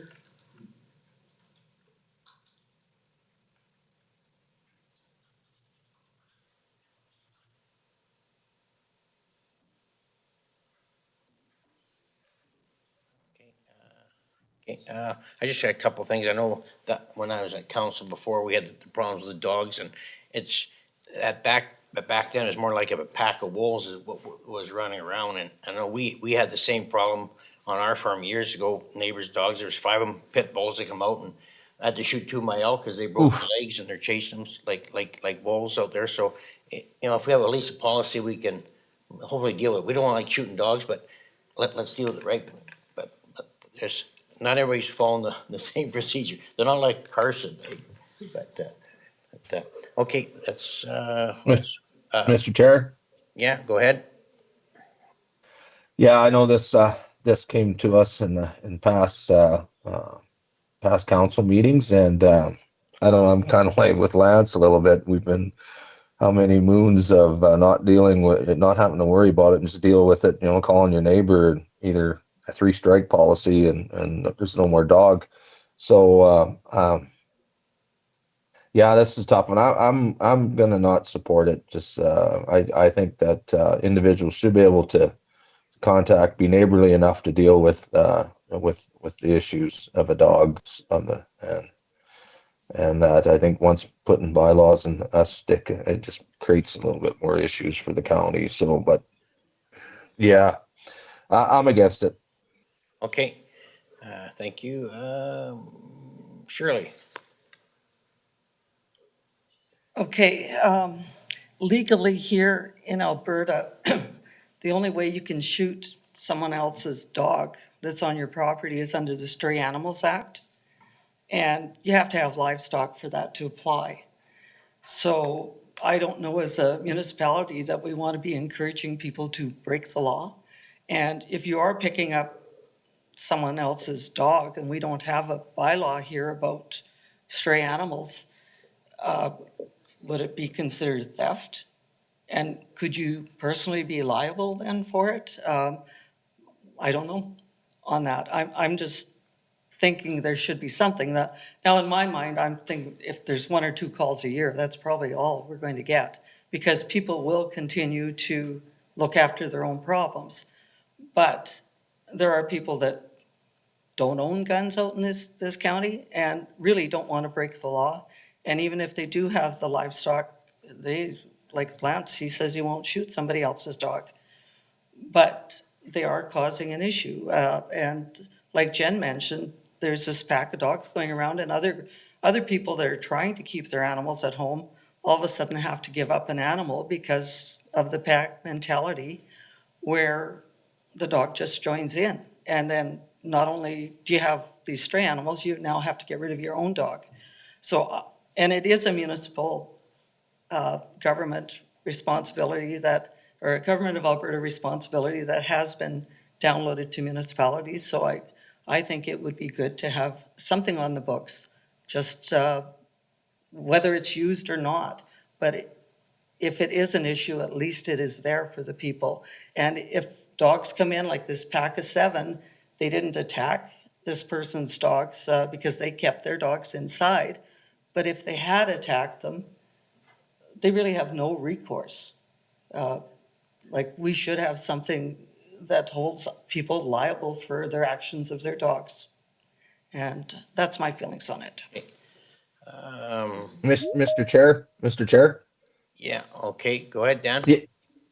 Yeah, I guess I'll support this. I mean, there's going to be individuals in our county that, for instance, I had a dog used to come over to my place. I'd take him. It was just because there was a lightning storm, or, and he was scared, so he'd come to my house, and so I'll support it. I mean, there's going to be certain ratepayers that are going to be frustrated and maybe can't get along with their neighbors good enough to rectify the issue of dogs coming over. So I'll support this, and it'll work for some people, and then other people will just do things on their own. So Okay, thanks. Got a few more people want to talk here. Lance? Well, I think Shirley pointed out there that there already is rules. Alberta government has made rules as far as what you can do and what you can't do with dogs. And as far as any liability, there would be at least no common sense rule that I can think of that if you pick up a stray dog and take it to the SPCA that you're doing anything wrong. I mean, common sense tells me that you're trying to take care of a stray dog. And I know we've got a big outside dog, and he tours a little bit. Does he do any harm? Absolutely not. We've had several dogs that toured a little bit. And he doesn't gang up and whatever, and if he ever did, well then I'd take care of it. But big dogs have, we all live along roads and everything, and bigger dogs have a territory. And I mean, if the counties, if somebody says, oh, I seen a dog that was out of your yard, I think we're opening up a can of worms, and I think it's on a isolated thing where you do get gangs of dogs occasionally, but I've never ever heard or seen of a gang of dogs that the neighbors and the community didn't take care of them themselves. And I just think it's completely unnecessary, and to start trying to micromanage people's dogs. I strongly disagree with it. Okay, Jen? I was just gonna say that I would support obviously we don't have a policy to look at in front of us right now, but I would support a policy where it's a monetary fine as opposed to removing the dog from somebody, unless the dog happens to be a danger, obviously. And I would expect our bylaw officer to use their discretion if the dog just, is passing through or, wandered away for a few minutes. I wouldn't expect any fines to be levied in that case, so. But as it sits, I support this motion. We're not actually passing, a bylaw right now, so we can address the actual bylaw when it comes to us. Right. If no more questions, I'll answer a question, or I'll call for yes or no. Okay. Yeah, that's what I'm looking. Okay. And that was carried. Thank you. Okay. Okay. You guys wanted to do that and then continue on after, or? Do our counselor reports after, finish those up after? It's up to you guys. Yeah, I just have her like on the that's screen good. here and I just gotta admit her on the screen. Okay, no, better catch them while they're online. Apparently they were trying to connect from a Macintosh computer. That was the issue. Okay, so I will head in here.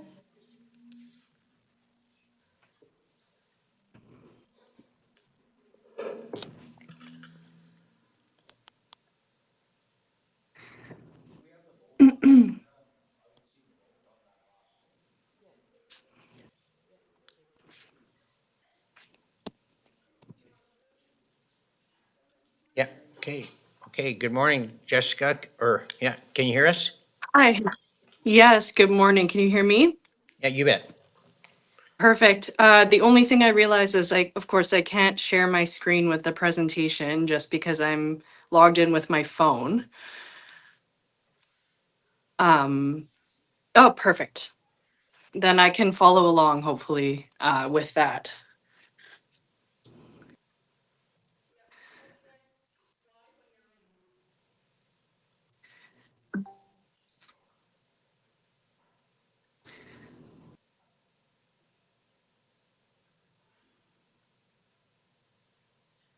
It's perfect for me as long as it works for you that way.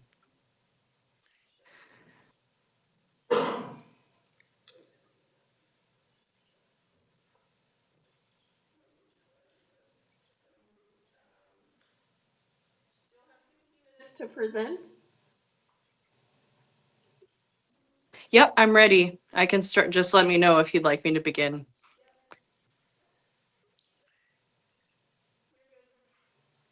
Good to go. Okay, excellent. Well, thank you for bearing with me this morning, and thank you for allowing me to come and present to you. My name is Jessica Groom. I'm the Executive Director and Chief Curator at the Art Gallery of Grande Prairie.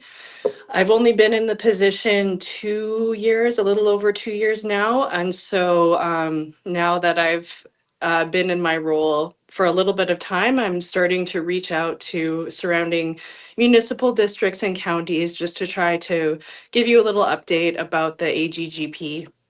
And since coming into this role, I noticed that the AGGP has never received operational funding from Saddle Hills. And so I did put in a funding request this fall, and I just wanted to follow up with a presentation so I could let you know the services that we do offer to you and your community. And so I think that one of the things that can be the most challenging is to impress upon just people in general the importance of the arts. It's one of those industries that is often the first to get cut and the last to be taken seriously. And so I pulled from the Canada Council of the Arts some of the main impacts of the arts for you to see. And so we don't often think of the arts as a vital contributor to the economy, but it has proven to be so in Canada. And I know for your community, you're a rural community with a lot of agricultural focus. And so likely the arts is not number one on your mind in terms of thinking about an economic driver. The arts has also been proven to strengthen society, and it really ties communities into a sense of identity and knowing who they are. And that's a really important thing, especially right now in the current climate that we're in. Another thing that the arts is a really big supporter of is well-being, and that goes across a lot of different scopes. One that we actively engage with here at the gallery is thinking about a really broad term for well-being. So we offer a lot of programs, educational programs, we offer exhibitions, traveling exhibitions.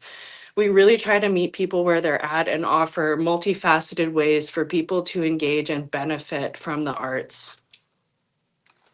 And so on the next page, I just wanted to share kind of an overview of statistics, the impact of the gallery here in the Peace region. And so, of course, we do have exhibitions. We have about 8 to 10 per year. And the focus of our exhibitions is typically, we always try to incorporate artists who are either from here or who have connections to the Peace region, who really speak to this particular place. And that's always a big focus. So we have about 8 to 10 exhibitions a year. Last year we had a bit fewer, we had 7.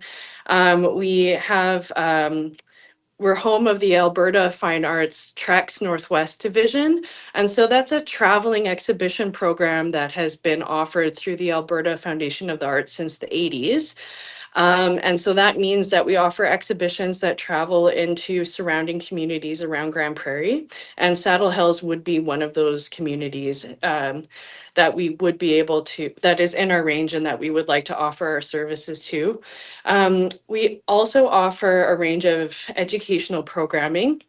And our primary focus in the past has been serving school districts and offering school tours and workshops for free for visiting schools. And so that is definitely still a big core of our focus still to this day. So last year we had almost 18,000 visitors come through our doors, but you can see our total reach is much more than that. So we're looking at over 200,000 people that we did engage with last year through all of the facets of what the gallery does.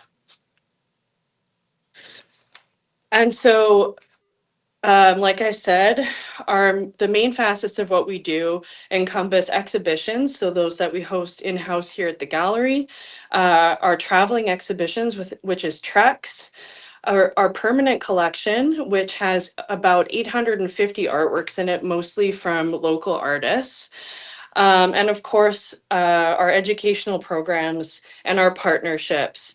So of course, we all know that we're stronger together. And last year we did have a number of incredible partnerships that we had out there in the community.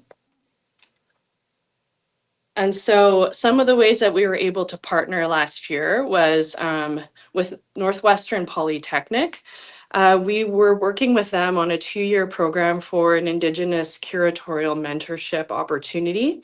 So students from the NWP had the chance to come into the gallery and work direct with visiting Indigenous artists and curators, and were offered hands-on learning opportunities through that program.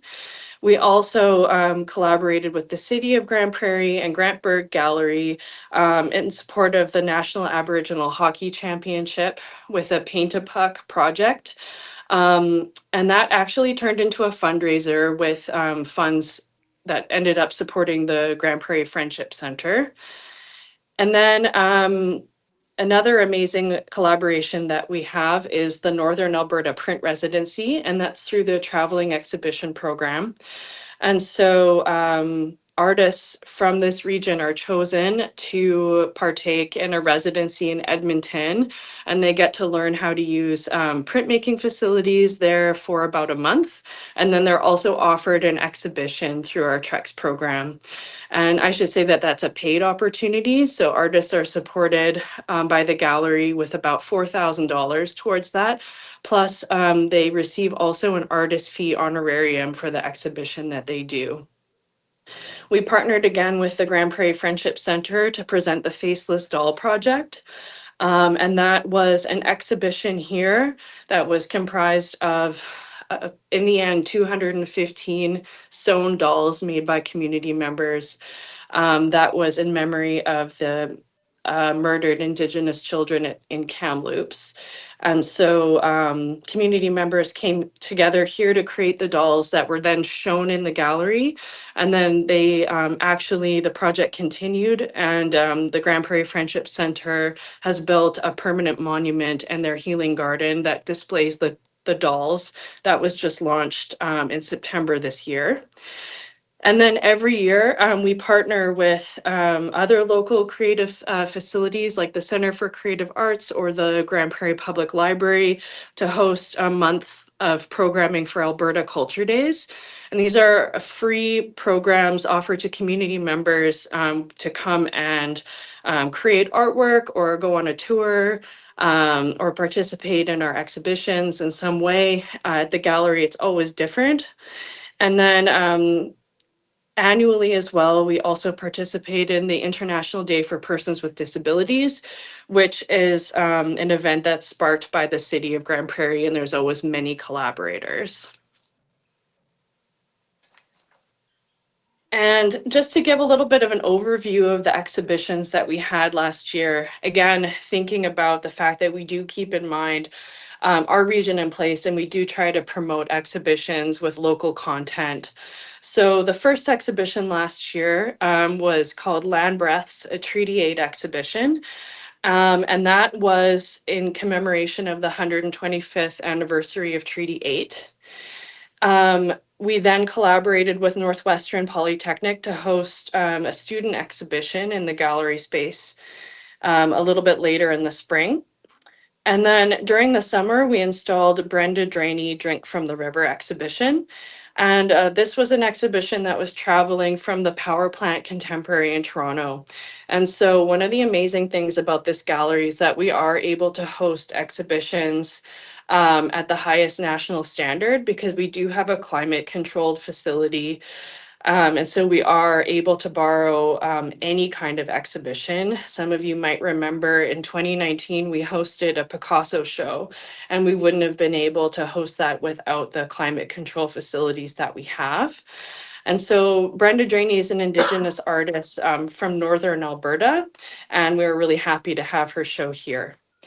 The next show was called Worried Earth, Eco-Anxiety and Entangled Grief, and that is also a traveling exhibition, but we were able to loop in an additional 2 Alberta artists into that show to make it more relevant to this particular place. The Faceless Doll Project, which I already spoke about. Reconnect was a solo exhibition by an Edmonton artist, Elsa Robinson. And a second horizon, Lionel Allingham and Namduk Nguyen, was a major 2-person show that we had that opened in January 2025. And Lionel Allingham is an artist from Good Fare, and he was also one of the founding members of the visual arts program at NWP. He is almost 80, and this was the first major survey exhibition of his work that's ever been presented. So it was a great way that we're able to work with local artists and also artists with work in our permanent collection to bring them to the public for the first time.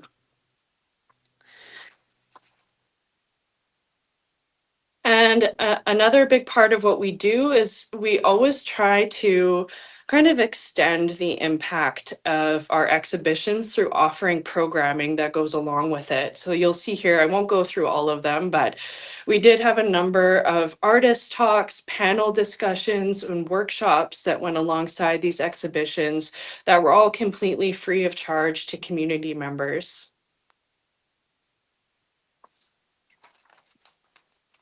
Our education program. And so this is one of the main ways that we're out there in the community. We do offer guided tours and summer art programs, community programs, and we also have the Karlstrom Family Green Space, which is a free all ages drop-in studio here at the gallery.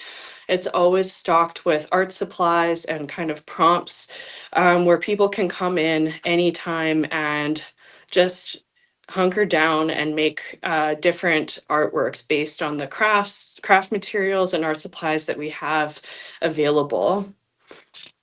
I would say it's actually interesting. About a third of our visitors come to the gallery and they'll go straight to the green space and they won't engage with any of the other exhibitions. And so we know that for some people, it's really a primary resource that they depend upon.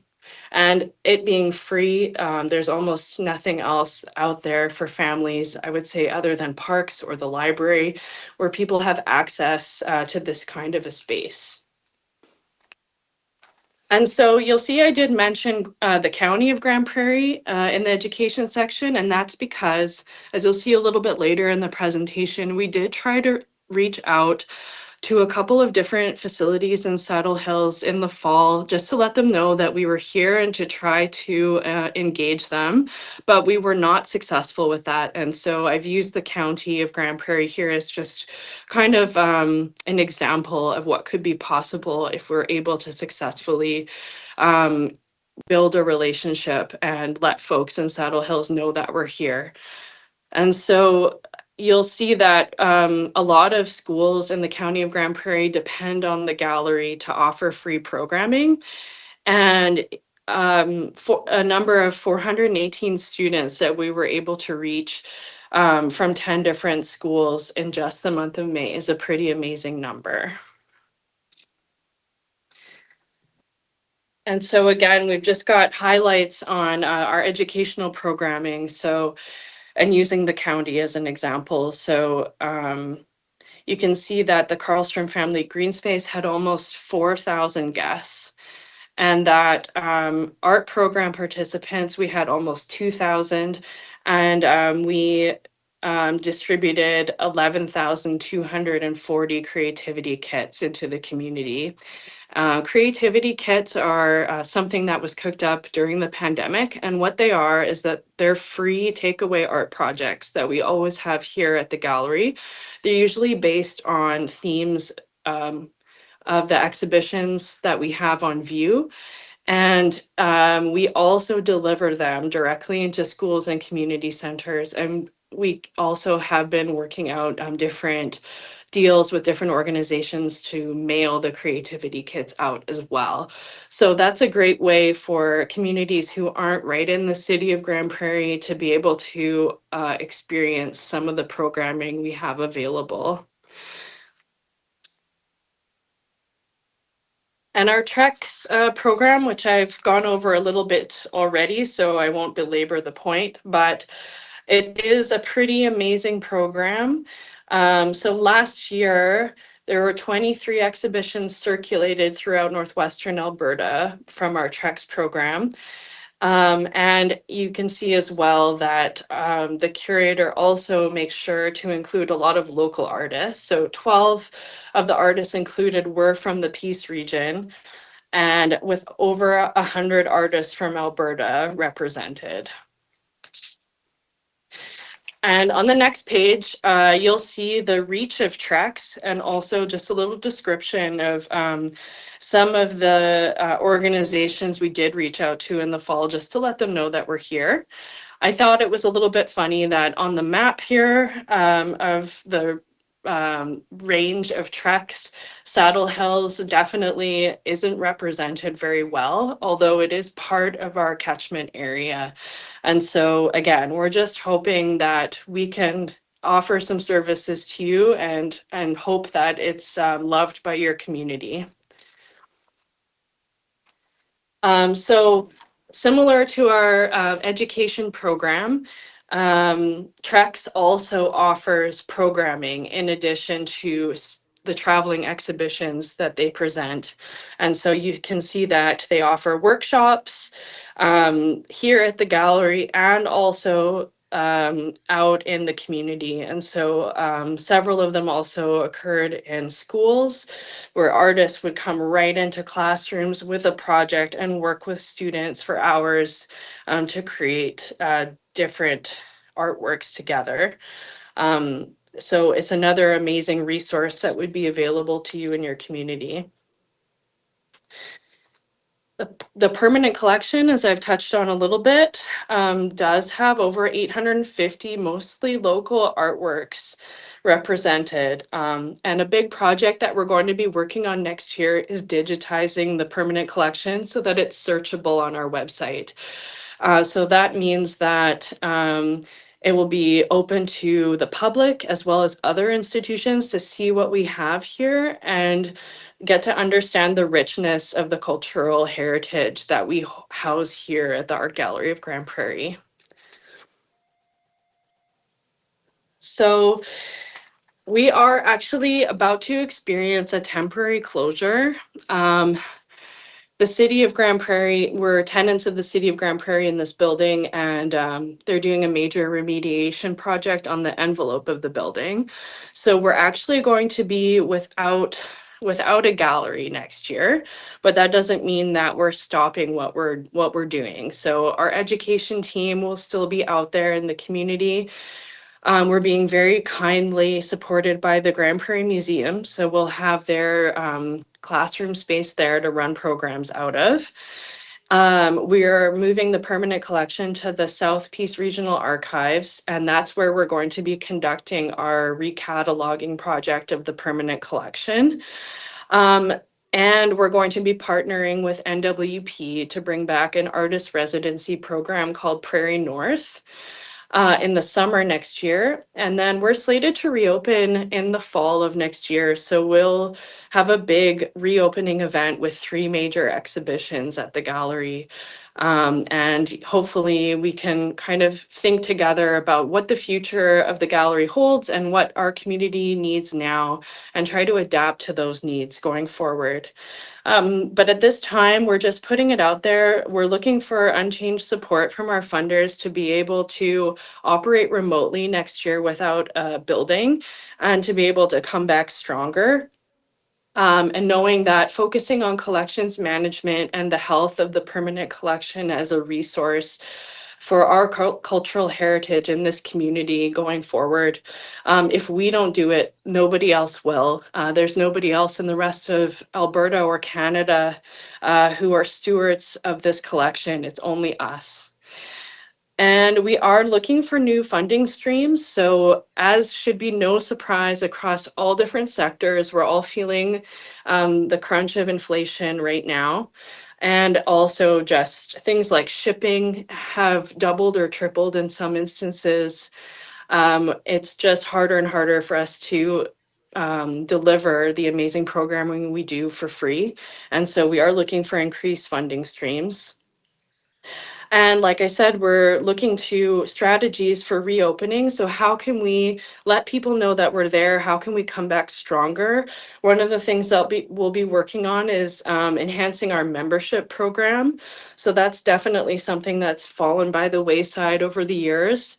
And actually, because of that, we don't have very accurate tracking of who our visitors are. And that's definitely something that needs to change going forward.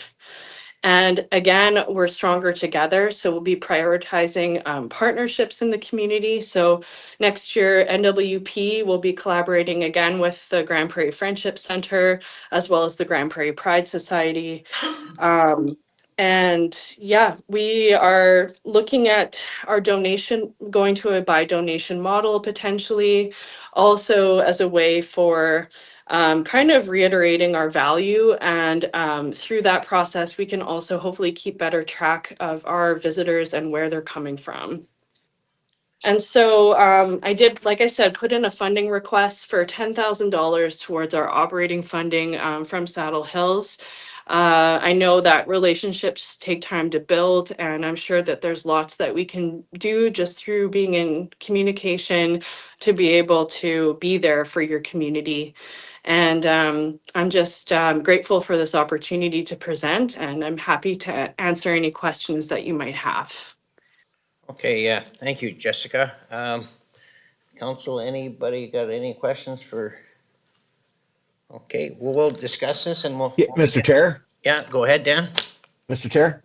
Yeah, go ahead. Hey, Jessica, just curious,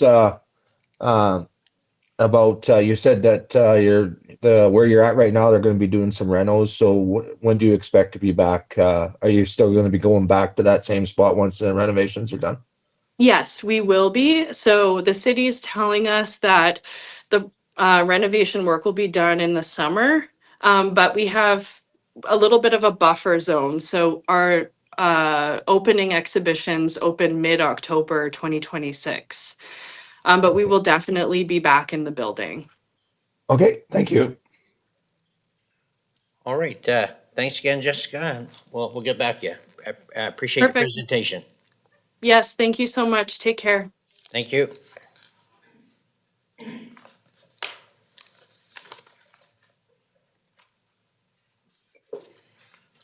All right, we're back to council reports, and I believe, Danny did have something to add. I don't know if did you have something to add there, Dan, yet, or were you wrapped up, or? for council I did. I think I said it, or did I? reports. Do you want me to do Oh, mine? no, sorry, you're right, Jerry. Sorry, you're correct. Yes, I emailed Carrie. I received a letter from the South Peace Regional District congratulating my election, but as Ward 1 actually borders BC, so that they kind of reached out to me. I forwarded that on to Carrie to provide it to all the councilors for this meeting. If you didn't, that's fine. I was just wanting to see about Carrie about responding in kind back from all our councilors in a letter, response letter. Yeah, I got one as well. I wasn't sure if we were Oh, supposed to okay. respond. Yeah. No, sounds good. Well, maybe everybody did, but Okay, you're good, Dan? yeah. So I don't know, Carrie. Can administration respond back to them? Yeah, I did hand out the copy that you provided me to the counselors here. Okay. Yeah, if the council chooses to, yeah, we can, Do you, direct us do you to. need a motion, or you just go ahead and do it? We could just go ahead and do it. Okay. Thank you. Yeah. Normally, we typically just get a single letter that's addressed to all of council. But it was just unusual that I guess there's individual ones that were received. Yeah. But we can just go ahead and do that. If you don't really need a motion, if we can take care of it. Okay. Thank you, Carrie. Okay, thanks, That's Dan. it, Mr. Chair. Yep, I'll get okay, into mine now. okay, go ahead, Jen, yeah. I attended the Mighty Peace Tourism Association meeting last night. Sounds like things are going well for tourism in Alberta. They said that in 2023, visitor spending in Alberta hit 12.7 billion, which was up 20% from 2022. And 2024 tourism spending jumped to 14.4 billion, outperforming all other provinces. And Alberta was voted the most desirable region worldwide in a readers' poll by the UK's leading travel magazine, Wanderlust. So it's kind of neat. And besides that, I just want to make a motion regarding what Jerry had been discussing, touring the different wards and whatever. So I will move that council set aside 3 dates to tour the Central Peace Water Project and the 7 wards.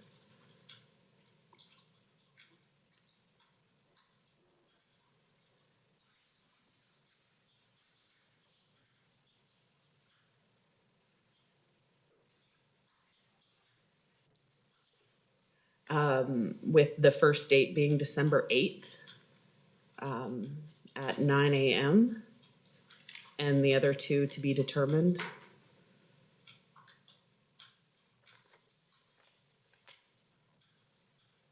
In 2026.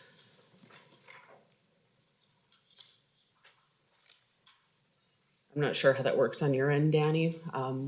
The people sitting here, I think we're good with December 8th, but.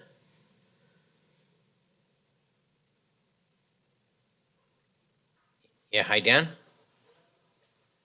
We lose them? Yeah, I'm just sorry. I'm just checking to see.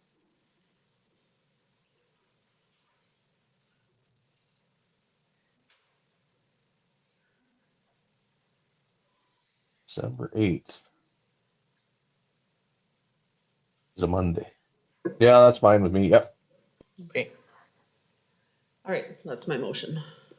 okay. All right, call the question.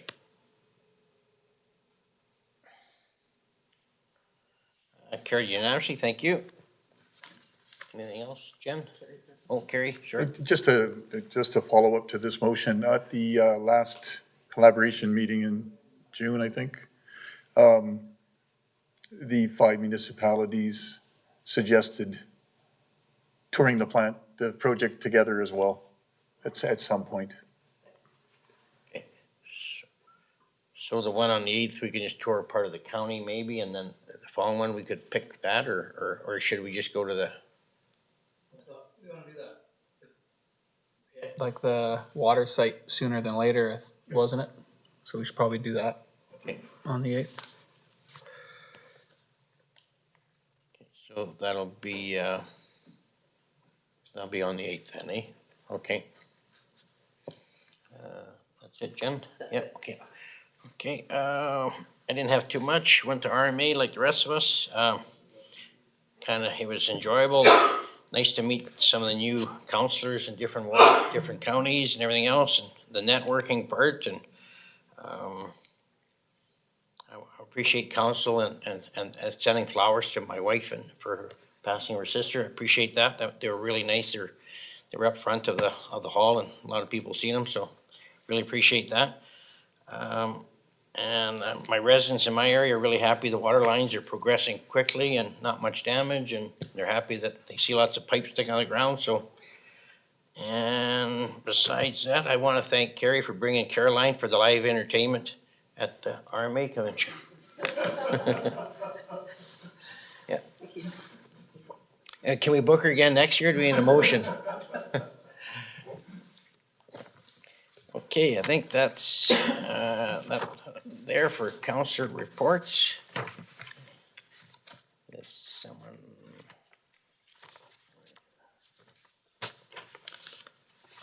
I guess this. Okay, Shirley. I'd like to make a motion to accept council reports as presented or for information. Okay, thank you. Call the question. That's carried unanimously. Thank you. Okay, topics for discussion. I guess it'd be for the delegation. So, what do you guys think there? Mr. Chair? Go ahead, Dan. Yeah, I know, arts, we have artists in our county, and I know we haven't done anything for this group. I went into this thinking of maybe doing an unconditional grant. We have 1.5 million left in our grants to organization for 2025, so, and which would just carry over into 2026. So she's asking for 10. I was kind of aiming 20, but I'd be good with 10. So I'd like to make a motion to give the Grand Prairie Art thing unconditional grant, if that works, for 10. Well, I'll go $10,000 to come out of the 2025. Because what they applied for the 2026 operating budget, so I just a one-time grant. Right, a one-time unconditional grant to the amount of 10,000. And I'd like to see them actually. Hopefully, they'll reach out to our schools, and they talked about creativity kits and maybe and be more proactive in that sense with our county schools and youngins. So, if somebody feels they want to be more generous and double that, that's fine. I would support that. But at this time, they're just asking for 10K. So. Okay, thanks, Dan. Any more discussion? Okay, I'll call a question.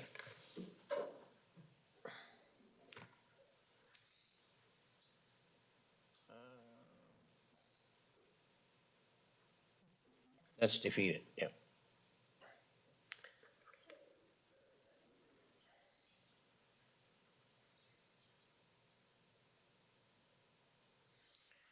Okay, next one, we go to closed session.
Okay, Jen's got a motion.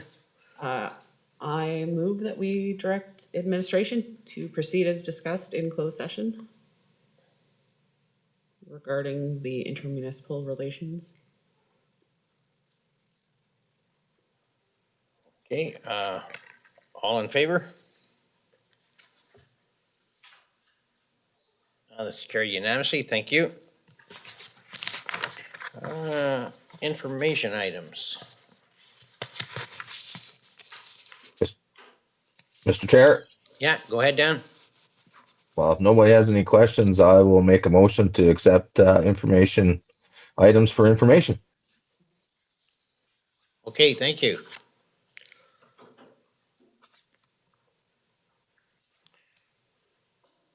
All in favor?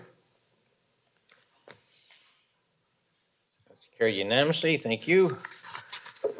Yes, we can adjourn the meeting at 11:32. Thanks, everyone.